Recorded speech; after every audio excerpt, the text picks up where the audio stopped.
example, when will the buildings at the corner of Broad and Main Streets be demolished?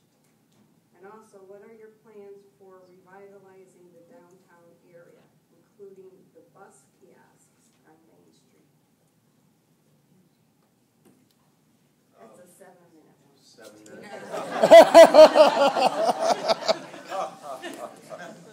So the short answer. For many cities. It has been for the city of New Britain because of several issues. One being neglect on owners. Two being neglect on the part of banks who have a tremendous amount of foreclosures in the area. Not so much New Britain. We really are fairly low compared to other communities, but they don't have people assigned to do property management on these facilities. What we've just recently done is to try to make the process easier for us, to be able to go out there and make people do what they're supposed to do. If they don't clean their properties up from a notice with the city, we're going to go out there and clean it for you and lien your property. It's a very, very simple, easy way to get it done. The other way we had it, while it was well-intentioned, it was very cumbersome and long, and there was a black hole in it. The black hole was the court system. We could never get these things adjudicated in a court of law. Now the court of law now rests with the city of New Britain, and not the state of Connecticut. So we'll be able to do this and provide tax liens on property in order to get our monies back at some particular time. That's the real only way to make people heed our local codes and laws is really to hit them in the pocketbook. And that's what we're trying to do. As far as the Broad Main Street building, that building has been owned by a fellow out of New York and being marketed for several years. The 604 block of Main Street has continually been a problem for me as I drive by there every single day. The city has offered twice to buy that building from that individual, and he has rebuffed us at every turn. We've had 6 different entities brought to this man's doorstep to buy that property and renovate that property, and he's turned them all away. Unfortunately now, he has some health conditions and needs to sell it. There's an active participant. There's actually 2 right now that are negotiating with this guy, Joe Shurtick. You see his name on the building, to purchase that property and get rid of that. What we also did recently is to take our downtown revitalization zone and expand it all the way up to that Beaver Street area to allow us to do some more creative things with that property, along with the adjacent properties which are owned by the city of New Britain. So you're going to see some movement on that property within the next probably 6 months or so, I will tell you. It looks like hell. I know it does. It's terrible. I hate driving by it every single day. I get more comments from that and the fact that the light's not finished yet on North Beaver and Main Street.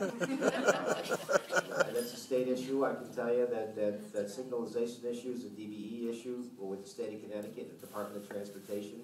I've been pushing the Manaforts to fix that for many, many years.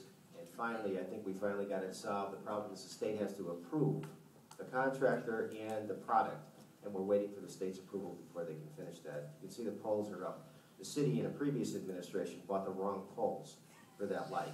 So we had to go back and try to correct that problem. So, and as far as the downtown revitalization goes, I have a well-defined plan for revitalization of our downtown. I spent a significant time and energy over the last several years putting together a task force, which was a bipartisan task force with people from the state level, local level, business community, social service community, you name it, and professional developers, along with professional architects and planners to make sure that we do the right thing, to make sure we prepare this community for 25 years to come, because it was neglected forever and ever and ever, and now we're finally seeing some things done.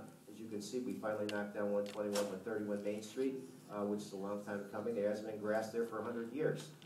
Which is nice to see. But now we're going to be able to capitalize on the assets that we have, like the parking structure that holds 1,700 cars that only has 250 in it every day. Building buildings and building our police station is the cornerstone of that downtown redevelopment, along with the transportation hub and the busway, is a very key component to making this thing work. And I also want to introduce Sheriff Bogoslawski, who's our candidate for tax collector.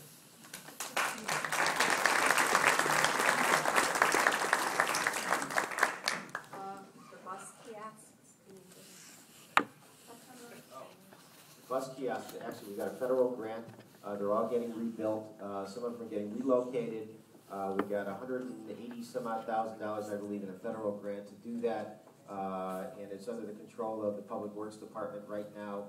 The ones that are out there now are actually managed and owned by a private company, believe it or not. They were supposed to, it was a long story in exchange, not me, a long time ago, advertising in exchange for the ownership of these things, and they were supposed to make some income off of it, and it really hasn't materialized. So you've seen the constant degradation of that over the years, but we do have a grant that we're actually working together. We have designs and everything. We've had them out probably about a year ago, just haven't engaged the contractor yet, but that will be coming.